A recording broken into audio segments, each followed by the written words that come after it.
अस्सलाम वालेकुम रहमतुल्लाहि व बरकातुहू। Welcome to Haseeb electronics. मुझे मेरे एक देखने वाले ने, मेरे एक व्यूअर ने मुझे कमेंट किया, मुझे क्वेश्चन पूछा कि किसी भी पावर सप्लाई के अंदर ये जो इंडक्टर यूज़ किया जाता है, जो कॉइल यूज़ की जाती है, जो कोई फ़िल्टर यूज़ किया जाता है इस तरह करके, इसका क्या फ़ायदा है। ये किसी भी शक्ल में हो सकता है, किसी भी डिज़ाइन में हो सकता है, लेकिन एक्चुअल इंडक्टर है क्या और ये क्यों इस्तेमाल करते हैं। तो इंडक्टर वैसे अगर देखा जाए तो ये कुछ भी नहीं है, एक पीस ऑफ वायर है। इसको एल से ज़ाहिर करते हैं। यहाँ पे अगर देखें तो मेरे पास ये एक ट्रांसफार्मर है। ट्रांसफार्मर की ये मैंने दो आउटपुट्स यूज़ किए हैं। इसकी ये सेंटर टेप है, इसको मैंने इस्तेमाल नहीं किया, मैंने ये दो आउटपुट्स को यूज़ किया है। और यहाँ पे देखें तो मैंने ये ऑसिलोस्कोप अटैच किए है, तो मुझे ये साइन वेव मिल रही है। रेक्टिफायर या डायोड से गुजारने के बाद मुझे ये साइकिल मिल रहा है। इस साइकिल को अगर मैं देखें तो ये इस तरह से हमें ये साइकिल मिल रहा है कि इसकी नेगेटिव हाफ पीक कटी हुई मिल रही है। क्यों?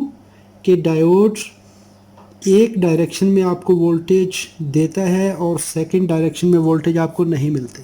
इस डायोड को अगर हम इस सर्किट को किसी भी लोड के अक्रॉस कनेक्ट करेंगे,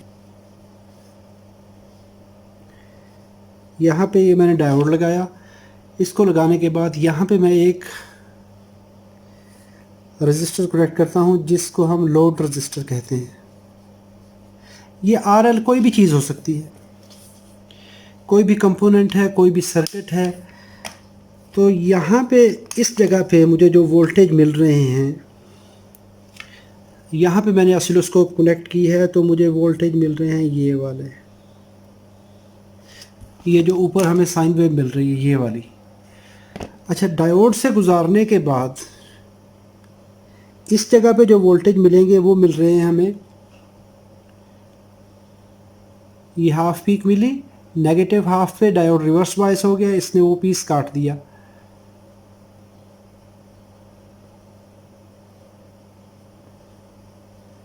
इस तरह का सिग्नल मिल रहा है कि इसकी हाफ पीक कटी हुई मिल रही है। यहाँ पे देखिए तो ये पीक हमें इसकी नहीं मिल रही, यानी इसका इतना पोर्शन इसने काट के हमें ये दे दिया।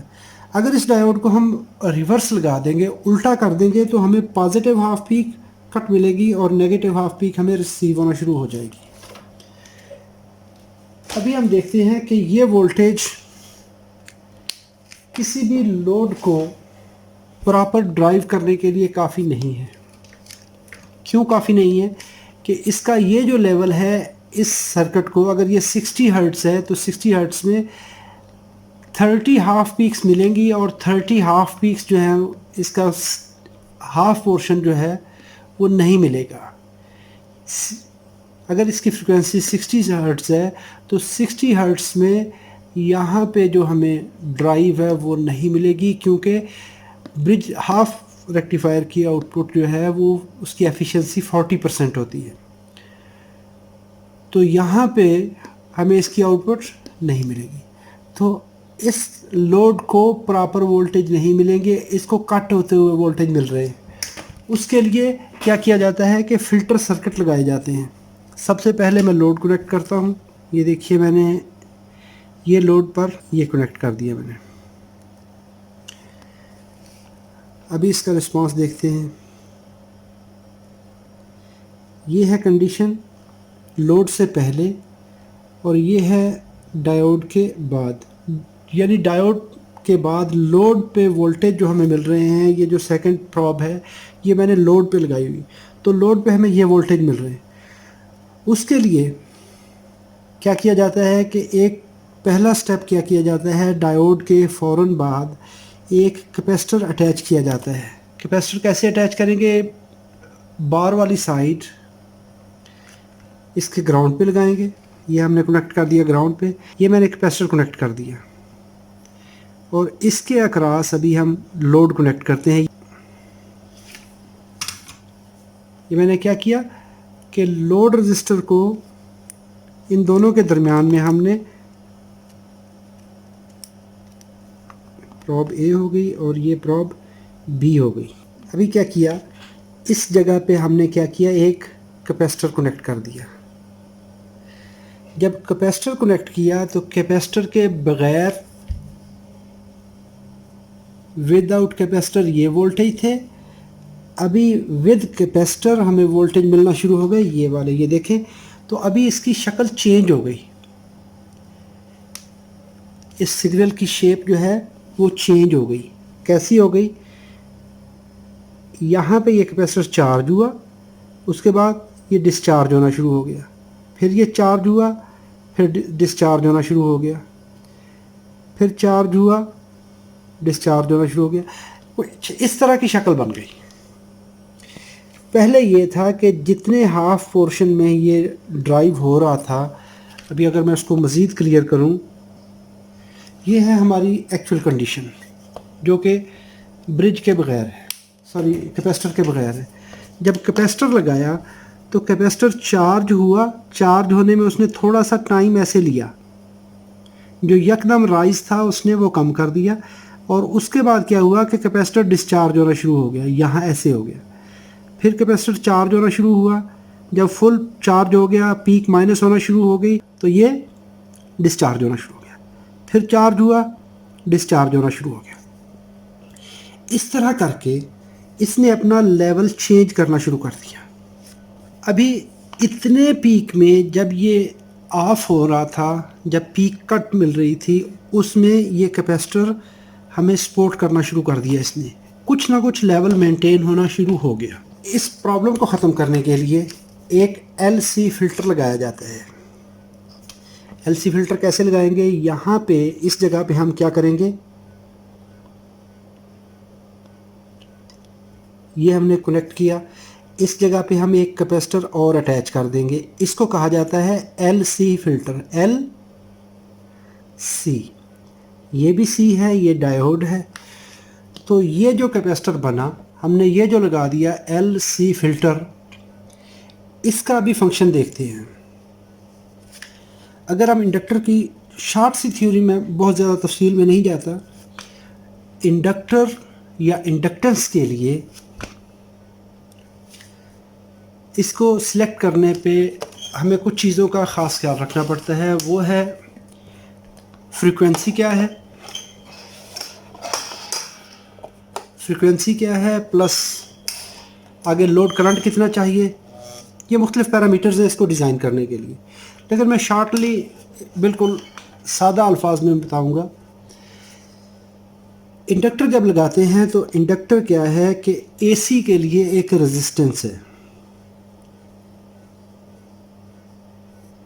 ये हमने इंडक्टर बनाया, जब इसमें वोल्टेज अप्लाई करते हैं, यहाँ पे प्लस और माइनस,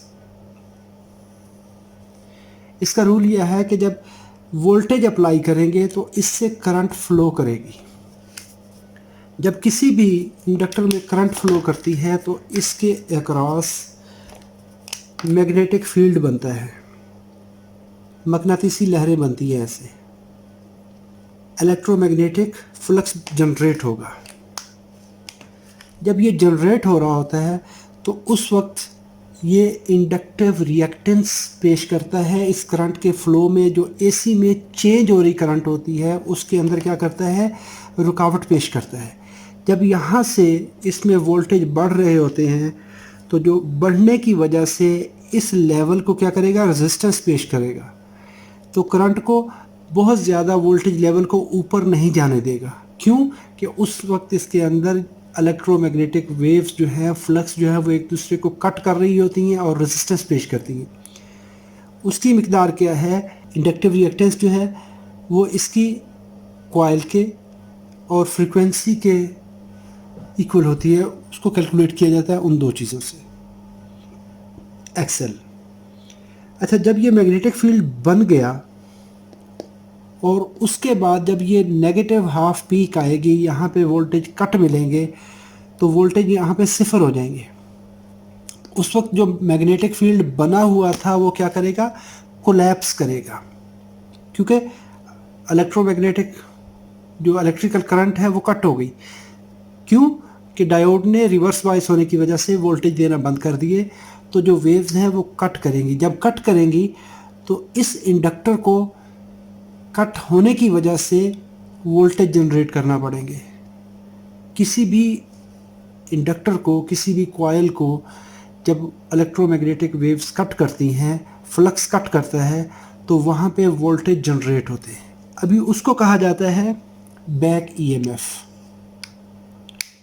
उसको reverse magnetic field, reverse voltage generate होते हैं। पहले अगर ये एंड पॉजिटिव था तो अभी ये एंड पॉजिटिव हो जाएगा और ये नेगेटिव हो जाएगा। ये है इसका रिवर्स मैग्नेटिक फील्ड। अभी हम असल बात की तरफ आते हैं। जब हमने यहाँ से हम कह रहे हैं कि करंट फ्लो हो रही है, इलेक्ट्रॉनिक करंट, ये है पॉजिटिव एंड और ये एंड नेगेटिव होगा। जब ये नेगेटिव होगा तो ये करंट फ्लो हो रही है इस तरह से। तो जो एंटरिंग एंड होता है किसी भी कंपोनेंट का वो नेगेटिव होता है, जो लीविंग एंड होता है वो पॉजिटिव होता है।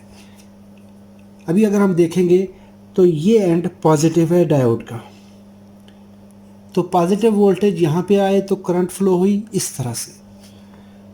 अभी जब नेगेटिव हाफ साइकिल की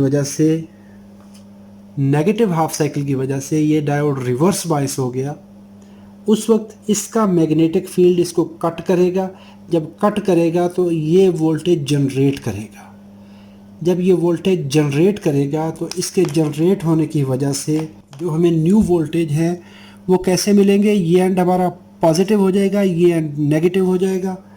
और उस वक्त हमारी करंट फ्लो का डायरेक्शन जो होगा, क्योंकि अभी हमारे पास ये नेगेटिव ये पॉजिटिव, पहले हमारी करंट फ्लो हुई थी इस तरह से जो इस साइकिल की वजह से हुई थी। लेकिन अभी देखें तो ये एंड नेगेटिव हो गया, ये एंड पॉजिटिव हो गया। जब ये नेगेटिव एंड, तो देखें डायोड फॉरवर्ड बायस हो रहा है तो इसका फ्लो ऐसे हो जाएगा। तो दैट मीन्स हमारा ये कॉइल जो है वो एज अ बैटरी यूज़ करेगा, as a voltage source use करेगा। उस वक्त पहले इसने एज अ लोड बिहेव किया। इसने क्या किया, एक्सएल पेश की, यहाँ पे रेजिस्टेंस पेश की। तो इसके रेजिस्टेंस पेश होने की वजह से ये जो पीक बन रही थी ये इसने क्लिप कर दिया, इसे यहाँ पे इसने क्लिप कर दी। जब ये नेगेटिव हाफ साइकिल आएगा, जब ये खुद से वोल्टेज जनरेट करना शुरू करेगा, तो उस वक्त इस पोर्शन में ये खुद वोल्टेज दे रहा होगा। तो क्या होगा, हमारा ये सोर्स ऐसे काम करना शुरू कर देगा। ये हमारे इंडक्टर के वोल्टेज हो जाएंगे। अभी हम देखते हैं इसको कि ये कैसे काम करेगा। आई थिंक ये थ्योरी आपको समझ आई होगी। जब हमने इसको हाफ साइकिल पॉजिटिव था, मैं इसको ऐसे ड्रा करके बताता हूँ कि जब हमारा ये साइकिल पॉजिटिव था उस वक्त ये नेगेटिव है। जब ये नेगेटिव है तो उस वक्त इलेक्ट्रॉनिक करंट जो फ्लो करेगी वो यहाँ से ये गुजरेगी। और जब साइकिल चेंज हुआ, चेंज होने की वजह से ये एंड नेगेटिव हो गया, ये एंड पॉजिटिव हो गया। तो इसके पॉजिटिव होने की वजह से अभी देखें ये डायोड रिवर्स बायस हो गया। क्यों कि इसके कैथोड पे नेगेटिव वोल्टेज आ गए। अच्छा, अभी हमारा उस वक्त ये इंडक्टर बिहेव करेगा क्योंकि इसका मैग्नेटिक फील्ड जो फैला हुआ था वो सिकुड़ेगा। जब सिकुड़ेगा, उसके सिकुड़ने की वजह से ये एंड इसका नेगेटिव हो गया, पहले पॉजिटिव था, लेकिन जब इसमें रिवर्स ईएमएफ जनरेट हुई, इसमें रिवर्स वोल्टेज जनरेट हुए, इसके मैग्नेटिक फील्ड के दोबारा कट करने की वजह से, कोलैप्स करने की वजह से, तो ये एंड नेगेटिव हो गया, ये पॉजिटिव हो गया। तो ये नेगेटिव, ये देखें तो ये इस डायोड में से गुजरेगा। जब गुजरेगा तो हमारा करंट फ्लो का ये पाथ बन जाएगा। जब ये पाथ बनेगा तो उस वक्त हमें लोड पे वोल्टेज मिलेंगे। क्यों कि ये हमारा पॉजिटिव एंड हो चुका है ये इंडक्टर का।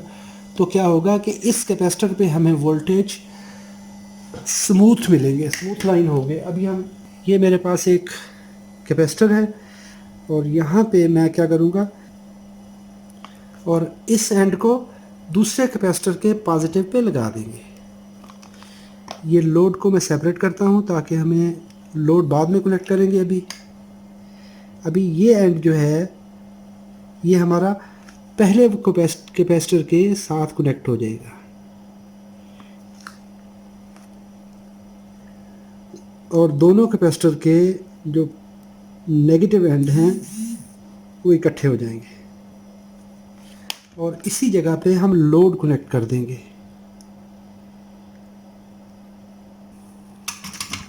अभी हमारे पास कुछ इस तरह की सूरत हाल बन गई।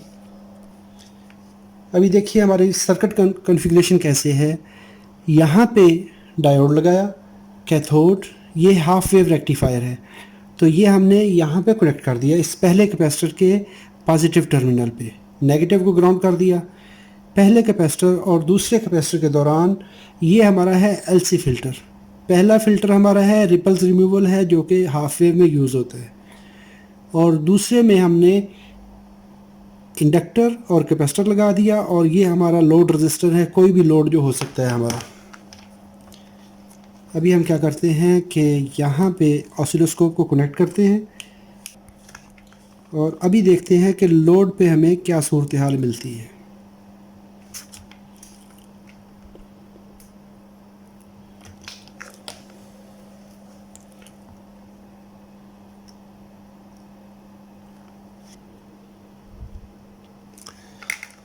अभी देखिए जब हमने ये फ़िल्टर लगा दिया, इस फ़िल्टर के बाद हमें ये आउटपुट मिल रही है।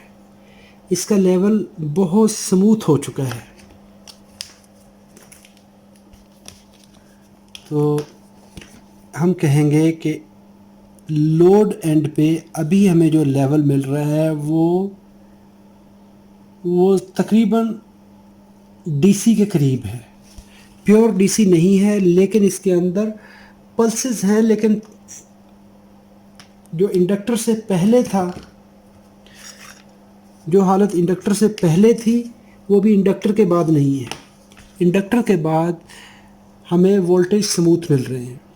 इंडक्टर से पहले हमें ये कंडीशन मिल रही थी, इंडक्टर के बाद एलसी फ़िल्टर के बाद जो फ़िल्टर हमने यूज़ किया तो हमें ये सूरत हाल मिल रही है। तो इसलिए ये एलसी फ़िल्टर पावर सप्लाई के अंदर यूज़ किया जाता है, और इसका वर्किंग प्रिंसिपल इस कॉइल का, जब फ्रीक्वेंसी बढ़ती है वोल्टेज लेवल बढ़ता है तो इसके अंदर मैग्नेटिक फील्ड बनता है। जब कोलैप्स करेगा तो वो वोल्टेज को दोबारा जनरेट करवाएगा, जो कि रिवर्स वोल्टेज होते हैं, और ये वोल्टेज हमारे अप्लाइड वोल्टेज के इन सीरीज़ होते हैं। जब ये साइकिल मिस करेगा तो इस मिस होने की सूरत में यहाँ पे ये वोल्टेज पॉजिटिव शेप में आएंगे, क्योंकि इलेक्ट्रोमैग्नेटिक वेव्स के कट करने की वजह से, फ्लक्स के रिवर्स कट करने की वजह से ये जो वोल्टेज है, ये इंड्यूस्ड वोल्टेज रिवर्स ईएमएफ जो है, बैक ईएमएफ, ये क्या होगी, हमारे वोल्टेज की मिसिंग को कंपनसेट करेगी। अगर ये वीडियो आपको अच्छी लगे लाइक कीजिए, सब्सक्राइब कीजिए, शेयर कीजिए। Thank you for watching. अस्सलामु अलैकुम वरहमतुल्लाहि वबरकातुहू।